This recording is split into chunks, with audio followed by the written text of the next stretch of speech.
మన రాష్ట్ర ముఖ్యమంత్రి గారు గౌరవనీయులు చంద్రశేఖరరావు గారు అంగన్వాడీలు పడుతున్న కష్టాలను తెలుసుకునే ముఖ్యమంత్రి గారికి పాలాభిషేకం చేయడానికి ఎంపీపీ సత్యనారాయణ గారిని కూడా పాలాభిషేకం చేయవలసిందిగా కోరుతా ఉన్నాం.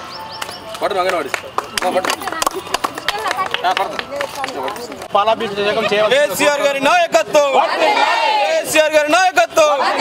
అదేవిధంగా అంగన్వాడీ వర్కర్స్ యూనియన్ గౌరవ మన అదేవిధంగా